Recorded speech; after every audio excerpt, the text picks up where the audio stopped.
Hi, everybody. Welcome to English Digest. I'm Tom. Hi, I'm Stephanie. And it's the month of June, and it's our history unit for the month of June. And we're going to talk about something called the calendar. Now, I would not have been able to tell you that this is the month of June without a calendar. That's how we divide up time. Of course, there are 12 months in the year, and every month has a certain number of days. That's how we can tell where we are in terms of time.Yeah, we really do need calendars. I have a big one at home on my wall, but of course I have my little schedule book in my bag that I always carry around every day. I remember I forgot it the other day and I felt lost. I need my book just to tell me what I'm doing today, tomorrow, the next day. But yeah, calendars are quite important. And it seems like, at least December, January,That's when the big new calendars come out, and some of them are quite cute. I know I look forward to seeing what's on the calendar that I usually buy. Who's on it? Could be animals, it could be people.Indeed. And of course, there are some people who are proposing new calendars so that we don't have to have leap years and stuff like that. And all these things will be taken care of, and we don't need to have a different day of the week for different days of the year in different years.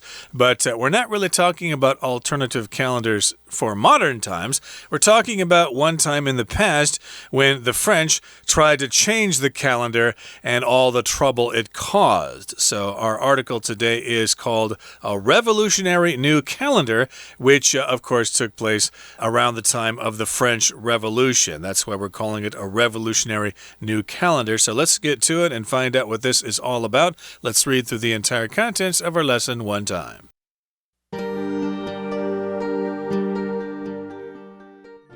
the late 18th century, revolution swept through France.The old regime of the king, the nobles, and the Catholic Church was cast aside by the people. During this era, there was sweeping changes in France's laws, one of which was the Republican calendar. The leaders of the revolution felt the traditional calendar, which was full of saints' days, was too closely connected to the church. They wanted a new version, inspired by nature and the toil of the common people.A committee was assembled, including playwright Fabre d'Églantine, who named each day and month of the new calendar. The resulting calendar was first used in 1793. It contained 12 months with new names related to nature, weather, and the seasons, such as Thermidor, heat. Each month had 30 days. The 5th, 15th, and 25th days were named after animals,while the 10th, 20th, and 30th were given the names of agricultural implements. The other days were named after plants or minerals. Today, for example, the month would be called prairial, and the day, the 15th, quail. Another of the calendar's innovations was to make everything decimal. A week was 10 days long, a day lasted 10 hours, each hour contained 100 minutes,and each minute 100 seconds. These radical changes were unpopular with workers, who now only got 1 day in 10 off work. Ultimately, the Republican calendar lasted no longer than the Republic itself. Emperor Napoleon abolished it in 1805, and France returned to its old system. These days, a few enthusiasts follow it for their own amusement, but otherwise,The Republican calendar and decimal time are nothing more than curious inventions that never quite caught on. Okay, guys, let's dive into our lesson here. It's on history. And I bet some of you have at least heard of the revolution that happened in France. It was in the late 18th century. It was pretty exciting. And if you ever saw the musical or saw the movie of Les Miserables, that's kind of what it was like when the revolution was taking place. A lot of people were dying, but they were fighting for democracy. They were fighting for their freedom. So in the late 18th century, revolution swept through France. Revolution doesn't necessarily have to be when people in a country rise up against their government and fight them, it can be something that changes dramatically, maybe in technology, maybe in fashion, could be lots of different things. So here we're talking about a revolution that was sweeping through France, and it even included the calendar back then. There was an old regime of the king, the nobles. Those are the aristocracy, people like, the dukes and the duchess and people like that. They're the noble class. And the Catholic Church was cast aside by the people. Now, when you see this word regime, it can mean a system of government where there's a dictator who's in charge and he's not elected, right? He's taking control. So whatever it is, it could be simply just the government in power at that time. So you have to know what that government is like for you to know whether a regime is positive or negative. Notice, guys, I'm not saying regime or regime. We're using that je sound that comes to us from France, actually, regime. And that's when a particular government is in power. And at the time, the people thought the king and the queen were rotten, and they wanted to get rid of them. Yeah, that was the French Revolution, of course. So you've got the king and their nobility, and of course the Catholic Church based in Rome. They were all swept aside or cast aside. Some were killed. Indeed, by the people, of course. So a democracy was formed there. I think it kind of failed later on, and then it came back again. I'm not really clear on French history there. It's kind of complicated. But here we've got the phrase cast aside. You could also say pushed aside.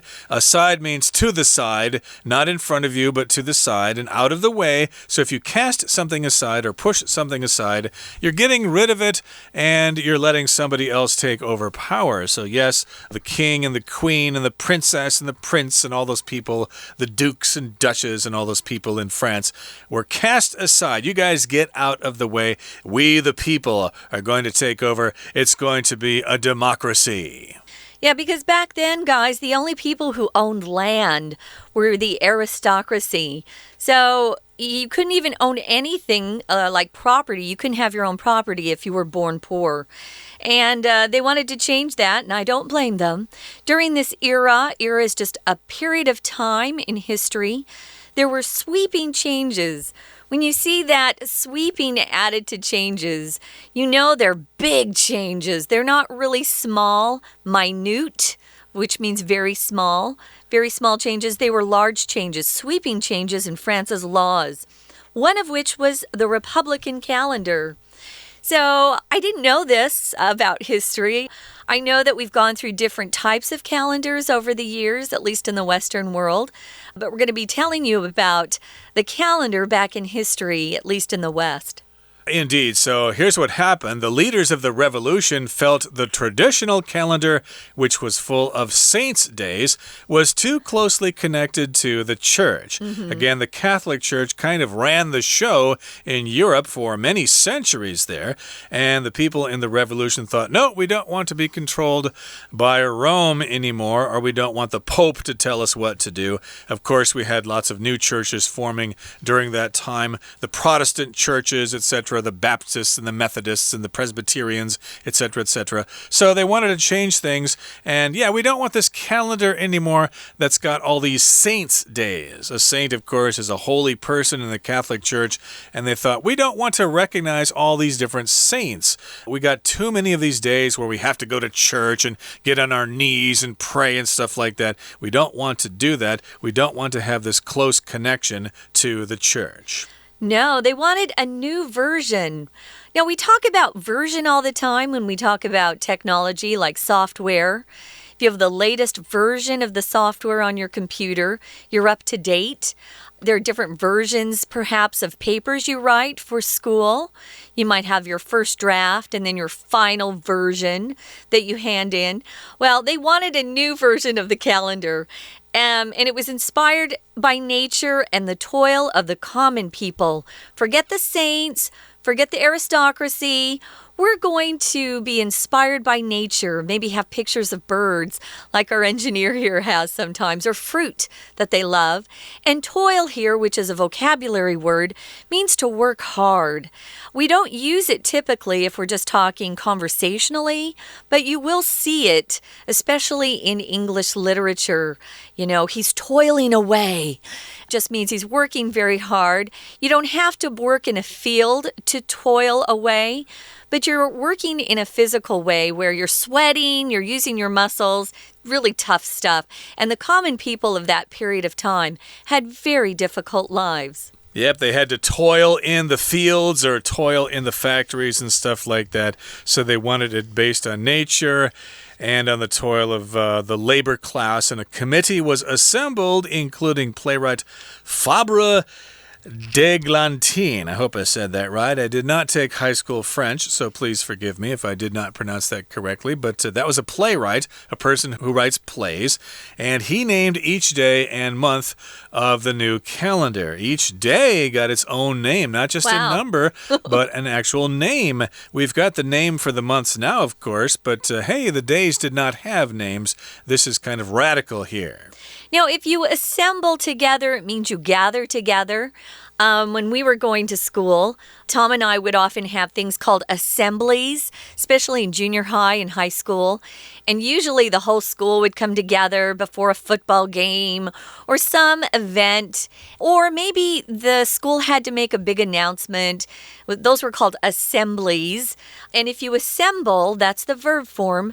It just means people get together, usually for some formal purpose. It could be they want to vote on some bill that's going through the legislature. Here it's the legislative yuan. But you could do lots of things. But you can use just very similar phrases, gather together or get together. A committee got together, including blah, blah, blah. Anyway, that's what they did. So this playwright seemed to have quite a bit of power, maybe, in order to even suggest this. Maybe people thought it was a good idea. We're going to talk more about this, though, guys, after our break. But right now, we're going to listen to our Chinese teacher. 大家好，我是 Olive， 现在要进行第2单元的中文讲解。这篇文章在介绍法国共和历。法国共和历是在法国大革命时期被发明并采用，它的目的在于断开立法与宗教的连结，同时增加劳动时间。文章第一段在说革命让旧政权被人民抛弃，带出法国法律产生的其中一个变化，也就是法国共和历。首先我们来看到第一段第3句的 sweeping， 这里的 sweeping 是影响广泛的意思，而 sweeping changes 指的就是彻底的变化。再来我们看到第一题，这一题测验文法中的关系代名词，第一题的前后各有含时态的动词 were 还有 was， 表示空格应该要是连接词，而从文意上面来说 was 的主词是 one of the sweeping changes， 这表示空格又应该要是代名词，所以答案就选 D which。 而第一题的后半句也可以写成 and one of them was……文章第2段在说革命的领袖们想要一个受大自然和百姓辛劳启发的新历法。接下来看到第2题，空格这一句说明了革命的领袖们觉得法国共和历充满着圣人日，而圣人日与教会有关，可以由这个原因推知他们觉得法国共和历与教会的关系太过于紧密，所以答案就选 A connected。 再来我们看到第2段第3句的 assemble。Assemble 有收集、组装的意思，而这里的意思是召集或是集合。我们来看一个例句 ：The CEO assembled the company's board members to discuss the upcoming year's projected sales targets。这名执行长召集了公司的董事会成员，以讨论下个年度的预期销售目标。We're going to take a quick break. Stay tuned. We'll be right back.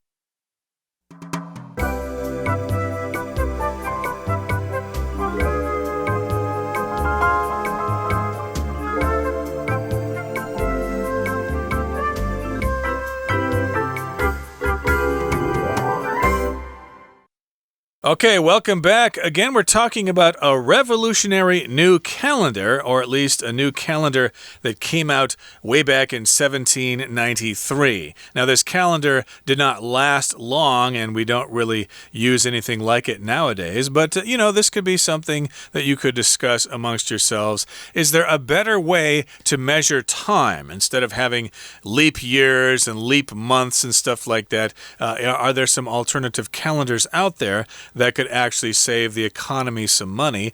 But we're talking about this calendar that was a result of the French Revolution back in 1793. So the resulting calendar was first used in the year 1793. Now, it contained 12 months with new names related to nature, weather, and the seasons. And we've got one example here, Thermidor, which means heat. So all the months had new names that were related to nature, that had something to do with the natural world around us. They also had to do with weather, like thunderstorms or tornadoes or things like that. Earthquake. There you go. And also the days, I think, had their own names as well.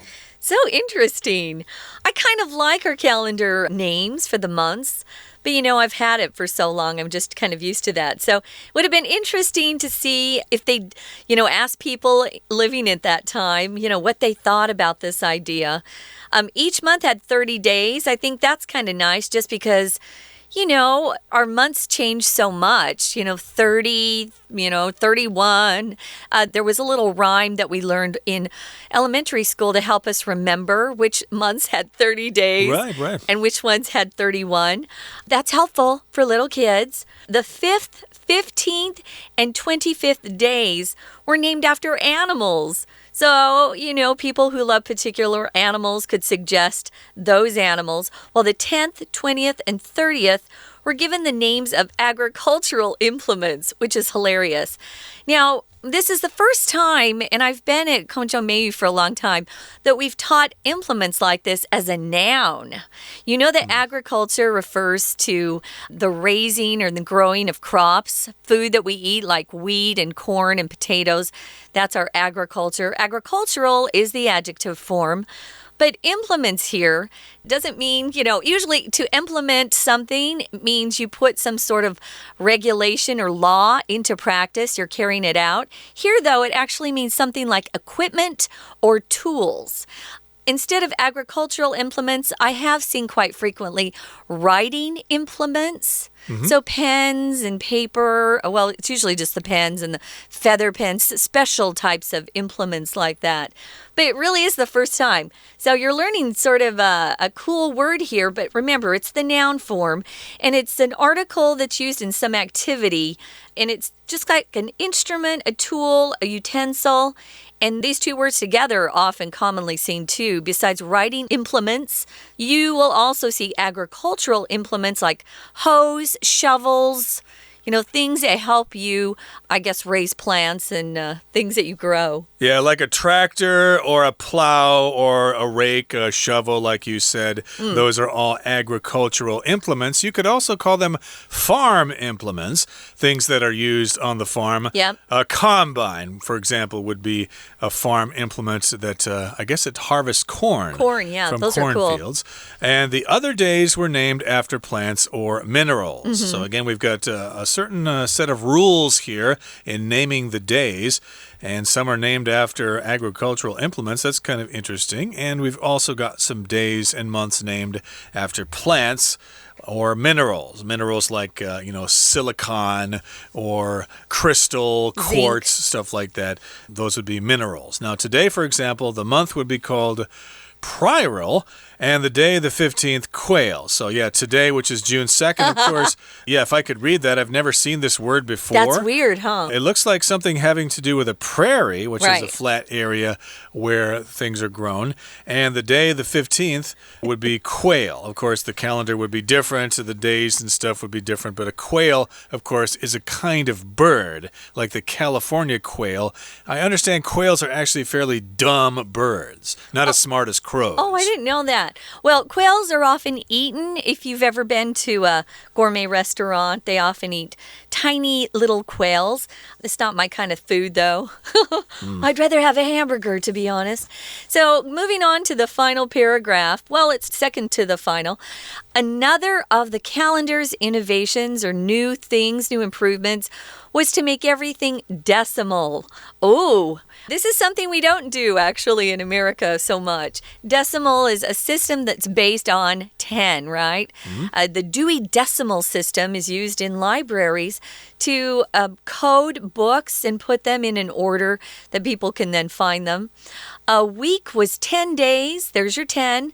A day lasted 10 hours. Each hour contained 100 minutes, so 10 times 10, and each minute was 100 seconds. It's probably easier math, than our current system. These radical changes were unpopular with workers who now only got 1 day in 10 off work. Yeah, that's not good. If it's a radical change, radical is an adjective, it just means it's pretty extreme. If whatever you're talking about, so these were not small changes, they were radical changes. Remember earlier we had sweeping changes. That's also very similar. Radical, sweeping, things that are very, very different than before. And a lot of times people get used to a system and they don't want to change. Exactly. So they were extreme changes, radical changes. So, of course, working class people did not like them, especially because now the week lasted 10 days and they only got 1 day off in 10 days. I guess they would only get the Sunday off. That used to be the case here in Taiwan. I think when I came to Taiwan, y'all had to work 5.5 days. You'd work a half day Saturday and you'd get the rest of Saturday off until finally Saturday, y'all got the full day of Saturday off. But I was here when that happened. I thought, wow, they even go to school half a day Saturday. This is hard. They're such hard workers. But you know what? They still are hard workers. Yeah, and this is kind of similar to the Chinese calendar, I guess, with the 30 days and everybody gets 1 day off every 15 days or so, or only during the holidays. So, yeah, that's something that you could consider as well. Would you consider going back to using the lunar calendar? I think most people would say, no, let's not do that, but still, ultimately here in the final paragraph it says, in the end, finally, ultimately, the Republican calendar lasted no longer than the Republic itself. Yeah, there was the French Revolution, and then I think later on the royalty took over again for a short period, and then the Republic returned, and Emperor Napoleon abolished it in 1805. He said, no, I don't like that. We're not going to have that calendar, and France returned to its old system, the old calendar that it had used for hundreds of years. Well, and Napoleon was an emperor, so he could do what he wanted. So he said, forget it. We're going back to the old system. So these days, it says, a few enthusiasts follow it for their own amusement. It is kind of fun. It's funny to actually read the name of the month and the day's name out loud. That's funny. Now, if you're an enthusiast, guys, it just means you're a fan. You're a fan of something. Are you a music enthusiast? Are you a sports enthusiast? What really makes you happy? What do you like to follow? And what do you cheer for? Or who do you cheer for? That would make you an enthusiast of something. Tom, what are you an enthusiast of? I guess art and drawing, I suppose, and other things. I think you're a baseball enthusiast or a baseball fan. It's kind of similar. Right. So here you might be an enthusiast if you like collecting classic cars or something. You could be a sports car enthusiast or something like that. And, people in France might think, hey, that's kind of a cool calendar. Let's kind of keep track of our days by using that calendar. So they are calendar enthusiasts. But otherwise, the Republican calendar and decimal time are nothing more than curious inventions that never quite caught on. So here we've got the phrase to catch on, which means it's accepted by the general public. Every once in a while, somebody proposes an idea. I think there's somebody who proposed a new calendar, but it just hasn't caught on. People haven't accepted it yet. Yeah, we use that phrase quite often, guys. That's a good one to learn and practice. We use it a lot for trends, for fashion, for things that are new, and you kind of wait to see how popular they're going to be. If they don't catch on, then they kind of die a slow death. But if they catch on, then they're around for a while and a lot of people like whatever it is. So, yeah, it never really caught on. Darn it, so we don't have it today. It's kind of fun to look back and see what changes they wanted to make, though, in history. Right now, we're going to listen one more time to our Chinese teacher, and then we'll be back to say goodbye. 文章第3段说明法国共和历的命名方式，而当中的新名称都跟自然、气候和季节相关。接下来我们看到第3段第4句的 implement， 这个字可以当作动词，也可以作为名词来使用。动词有实施、贯彻的意思，而在课文中，这里作为名词使用，是工具或器具的意思。有很多名词也有工具的意思，像是 tool 常指使用在特定工作上的小型设备，多是指用手就能够操作的简单工具。而 kit 是指成套的工具或物件 ，First aid kit 就是急救箱的意思。Instruments 多指的是专门用在精细作业上的仪器 ，Surgical instruments 就是外科手术中会使用到的仪器。Utensil 是特别用来指称厨房或家用的器具，汤匙、刀子、搅拌器这些都属于 kitchen utensils。接下来看到第3题，这一题测验文法。考与现在事实相反的假设语气。这篇文章最后一段的第1句说明，共和历持续的时间不超过这个共和国的本身，可以由此推知现在并没有沿用共和历，所以这就与现在事实相反，要用过去式。而今天是被称为木月，是被动式，所以答案就选 B would be cold。所以今天用法国共和历的历法来看，6月是木月。而2号则是15号的鹌鹑日。第4题，这一题的前一段说明了新历法的命名方式，而空格后面一句提到了改制的内容，可以由此推知这一段要说明的是这个月历的另一项创新，所以答案选 A Innovations。第4段说明法国共和历的时间制度，共和历的一天有10个小时，一个星期有10天，而一个小时有100分钟。1分钟有100秒，与我们现在一天为1440分钟的制度相比，共和历的一天只有1000分钟。我们来看到第4段最后一句的 radical 是一个形容词，表示极端的、彻底的。The government announced radical changes to the tax laws, resulting in thousands of people to pay less tax. 政府宣布对税法做出重大修改，导致成千上万的人少缴税。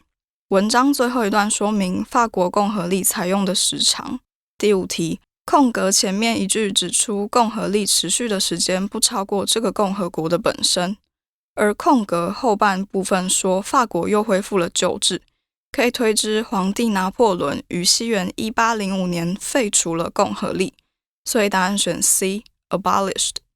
最后我们来看到最后一段最后一句里面的 catch on。catch on 有流行起来、受欢迎的意思，也有很多能表达流行中的片语，像是 be in fashion。White pants were in fashion for women last season。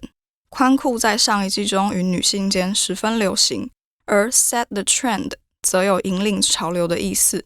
be in vogue 或 be the vogue 是正在流行的意思。Red lipstick is in vogue in South Korea, and it's spreading to other parts of Asia too. 正红色的唇膏在韩国非常流行，并且这个潮流也正向亚洲的其他地区蔓延。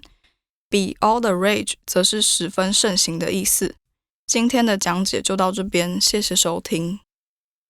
That's it for today, everybody, and please join us again next time for another day of our program, which will be June 3rd on the traditional Gregorian calendar. Please join us then. From all of us here at English Digest, I'm Tom. I'm Stephanie. Goodbye. Bye.